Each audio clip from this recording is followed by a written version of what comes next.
Hi மக்களே, எப்படி இருக்கிறீங்க? வாங்க இன்னைக்கு என்ன சாப்பாடுன்னு பார்த்துடலாம். சுட சுட சோறு, அடுத்தது கிள்ளி சாம்பார், அடுத்தது அப்படியே வாங்க ரசம் கூட கொஞ்சம் ஊற்றிக்கிடலாம். சரியா?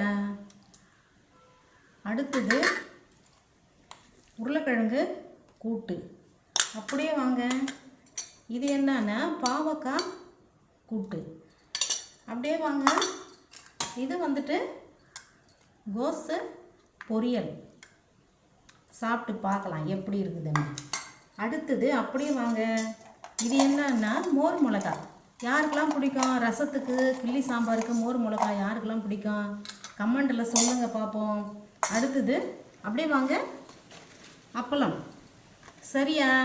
இதை சாப்பிட்டு கொஞ்ச நேரம் கழித்து அப்படியே வாங்க பழம் சாப்பிடலாம். பிடிச்சிருக்கா? லைக் பண்ணுங்கள், ஷேர் பண்ணுங்கள், சப்ஸ்கிரைப் பண்ணுங்கள் மக்களே.